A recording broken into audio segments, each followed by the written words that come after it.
Ve artık yanımızda yeni bir konuğumuz var. Süheyla, hoş geldin. Neler aktaracaksın? Çünkü zenginlerden bahsedeceğiz. Zenginler ve Amerika'nın başkan adaylarını desteklemeleri, desteklememeleri üzerine cümleler kuracağız. Kimler kimi destekliyor? Sadece zenginler değil, Silikon Vadisi'nin milyarderleri, teknolojinin efsaneleri bu seçimde nasıl pozisyon aldı? Bu çok önemli. Çünkü Amerika'daki 2024 başkanlık seçimleri aynı zamanda ilk Silikon Vadisi seçimleri olarak tanımlanıyor. Peki. Neden? Aslında daha önceki seçimlerde de milyarderler desteklerini belirtiyorlardı. Aktif olarak harcama yapıyorlardı seçim kampanyalarına ama bu kez 800 milyarderden 144'ü, çok büyük bir sayı, servetlerinin bir miktarını destekledikleri adaya harcadılar, aktardılar. Burada Harris önde, şaşırtıcı biçimde 80 ve hatta daha fazla milyarderin Harris'e seçim için yatırım yaptığını görüyoruz. Şimdi şunu mu anlayalım? Onun yanındaki zenginler mi daha fazla, o zenginler daha fazla para mı aktardılar kampanyaya? Onun yanındaki zenginler daha fazla ve tabii ki Harris çok daha fazla bağış topladı. Bunun çok önemli kısmı zenginlerden, milyarderlerden de gelmedi bu arada. Ama milyarderler de çok önemli yatırım yaptılar. Peki o milyarderler kim? Ben bir söylemeye çalışayım, belki üzerine konuşulur. Biraz da yakından görelim, buradan küçük kalıyor gördüğüm kadarıyla. Anlatmaya çalışalım. Bu tabloda en çok tanıdığımız, en azından benim ismini bildiğim iki kişi var. Biri Bill Gates, zaten teknoloji deyince en eskiden beri dünyanın en çok tanıdığı isimlerden biri. Bir de dünyaya böyle operasyonel yaklaşımlarında, müdahalelerinde en çok bildiğimiz George Soros var. Reid Hoffman, Dustin Markovits, Michael Bloomberg ve Mark Benioff da bu tablonun içindekiler. Evet, Bloomberg da önemli. Yine aynı şekilde Mark Benioff da önemli. Çünkü aynı zamanda Time dergisinin de sahibi. Yani önemli yayın kuruluşlarının sahipleri. Sadece teknoloji milyarderi olmakla kalmayan, sadece en önemli zengin milyarder kişi olmakla kalmayıp kamuoyunda etkileyen isimler Harris'in yanında saf tutmuş durumdalar. Ama Donald Trump da güçsüz değil bu Silikon Vadisi'ndeki yarışta. Hadi şimdi onlara birazcık bakalım. Bir de onda kimler var ben söyleyeyim, tanımlamaları da yapalım.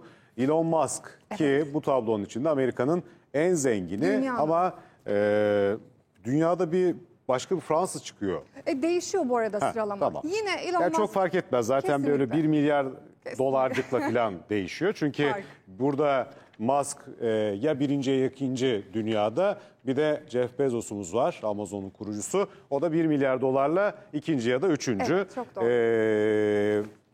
195 milyar dolar Musk'ın serveti. David Sachs, Mark Andreessen nedir? Andreessen. Ben Horowitz, Tim Mellon ya da Miriam Adelson. Bunları tanımıyorum. Ben bir tek Musk'ı tanıyorum. Şimdi Elon Musk'ı tanıyoruz. Onu ayrıca konuşacağız ama burada özellikle iki isim çok önemli. Mark Andreessen ve de Ben Horowitz. Zaten aynı şirketin eş kurucuları. Bu iki milyarder daha önce hep demokratları desteklediler. Ama tıpkı Elon Musk gibi bu arada. O da çok uzun zaman hep demokratları destekledi. Ama artık işte teknoloji milyarderleri Silikon Vadisi yüzünü Trump'a dönmeye başladı. Çünkü bakın neden bu seçim Silikon Vadisi seçimi olarak tanımlanıyor? Eskiden kişisel olan politiktir diyorsak şimdi teknolojik olan politiktir demeye başladık. Bu yapay zekayı, diğer teknoloji ürünlerini üreten çok da dünyanın en önemli küresel şirketleri artık politik nüfus peşinde ve sınır tanımak istemiyorlar. Yani Biden yönetiminin yapay zeka başta olmak üzere teknolojiye koyduğu sınırları istemiyorlar. Hayal kırıklığı içindeler. Bu nedenle özellikle Trump'ın Çin'e karşı önce Amerika demesi ya da yapay zekada düzenlemelere destek vermemesi, yine kripto paraya destek vermesi Silikon Vadisi'nin kalbini çelmiş durumda. Ama diğer Harris'i destekleyenlerse demokrasi vurgusu üzerinden daha öngörülebilir bir sistem, hem siyasi hem ekonomi sistemi üzerinden yürüyorlar. Bir de tarafını açıklamayanlar var. Tam da oraya bakıyorsunuz. Şimdi buradakileri üçünü en azından ben tanıyorum. Demin söyledik, 194 milyar dolar serveti olduğu belirtilen Jeff Bezos, tarafsız gibi duran. Önünde mi kalıyorum, görebiliyor musunuz? Gerçekten tarafsız mı? Mark Zuckerberg, onu da zaten çok yakından tanıyoruz. Warren Buffett ki o da herhalde hani eskiden beri servetiyle en yaşlı zenginlerden biri ve Tim Cook o da Apple'ın CEO'suymuş. Onlar tarafını açıklamayanlar. Peki birinin tarafındalar mı? Tarafını açıklamayanlar ve aslında gerçekten taraf tutmayanlar var. Ama Jeff Bezos ve Mark Zuckerberg'e gelince konu öyle değil. Şimdi Jeff Bezos neyin sahibi aynı zamanda? Sadece Amazon'un değil, The Washington Post gazetesinin sahibi. Ve sahibi olduğu bu gazetede bir geleneği yıktı. The Washington Post her zaman bir seçimden önce başkan adayını desteklediği kişiyi açıklardı. Ve okurlarına da çağrı yapardı. Siz de buna oy verin. Bezos dur dedi, müdahale etti. Artık bu gazete bir taraf tutmayacak dedi. Aslında bu tarafsız görünen durum Trump lehine bir durum olarak yorumlandı. Yani o zaman şöyle mi diyelim? Bu tarafta bir Time dergisi, güçlü bir yayın organı var. Evet. Ama diğer tarafta da Washington Post gibi Amerika'nın en köklü gazetelerinden biri var. Yani Kamala Harris'e para biraz daha fazla verilmiş olabilir ama Musk tek başına bile her gün birer milyon dolar dağıtmasıyla zaten doğrudan yatırımıyla diyelim Donald Trump'a paralar biraz uçuşmuş. Bu eski kampanyalara göre daha mı çok? Bu eski kampanyalara göre evet çok ama yeni değil. Yıllardan beri 80'ler 90'lardan beri Silikon Vadisi servetlerinin bir kısmını yatırıyorlar ama daha çok, daha yoğun ve aslında seçimdeki anketlerdeki bölünmüşlük, başa başlık Silikon Vadisi'ne de nerede yansımış durumda. Peki, sayıca, etkice.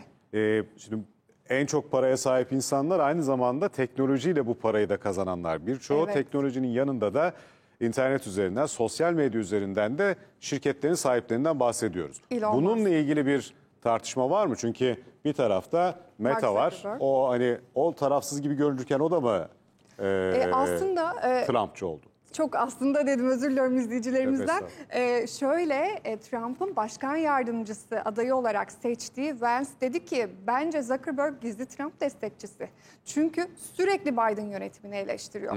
Ben Biden yönetiminde çok baskı gördüm tarzında itirafları, açıklamaları oldu. Net bir taraf belirlemese de örtülü, gizli biçimde Trump destekçisi olduğu iddia edilen milyarderler var. Jeff Bezos ve Zuckerberg bunlar arasında. Bu arada şunun da altını çizelim. Silikon Vadisi'nde Trump'ın suikast girişimine uğradığı tarih bir milat olarak görülüyor. Daha önce Trump'la hiç konuşmak istemeyen isimler, Tim Cook dahil, hatta Warren Buffett dahil, Trump'ı geçmiş olsun dileğiyle aradığı, ona bir sempati duymaya başladığı aktarılıyor. Ama tüm bu manzarada en etkili, en tartışmalı isim Elon Musk. Çünkü sadece servetini koymadı, her şeyini koydu. Belki Sanayi Bakanı olur. Var mı? Sanayi Bakanı mıydı?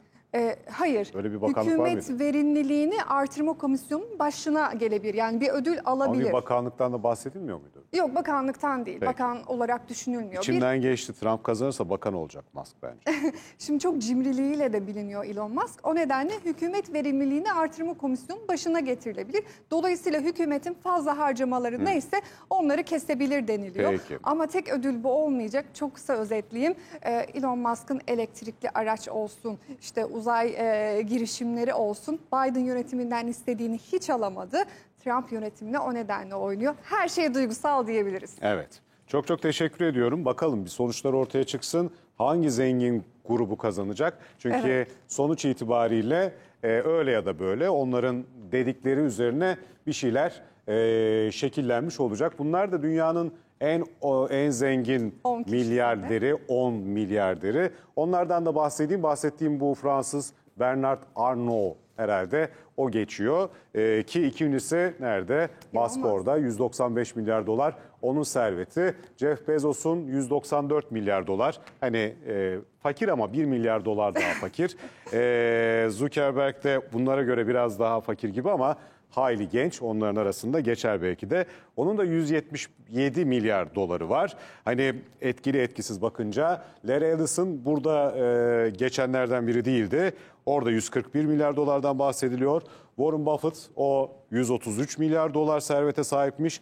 Bill Gates o da hani zenginler listesinde eskiden beri ismini duyduğumuz isim. 128 milyar dolar da onun serveti var. Steve Ballmer, bu herhalde ismi geçmeyenlerden biri yine Evet. bu tabloda. 121 milyar dolar. Bir başka isim Hindistanlı. O da 119 milyar dolar. Larry Page'in de 114 milyar dolar serveti varmış. Şimdi işte hani servet de, dünyanın serveti de genel itibariyle nereye akıyor dersek işte Amerika'ya da akıyor. Çünkü en zengin 10 isim de Amerikan vatandaşı ya da Amerika'da bu parayı kazanıyor ya da her yerden kazanıp Amerika'da bir şekilde etki üretiyor diyebiliriz. Süheyla Demir, çok teşekkür ediyorum. Ben teşekkür ederim. Sonuçlar çıksın, artık zaten uzunca bir süre konuşacağız Amerika'nın seçimini ve devamını. Çok teşekkür ediyorum. Ben teşekkür ederim. Şimdi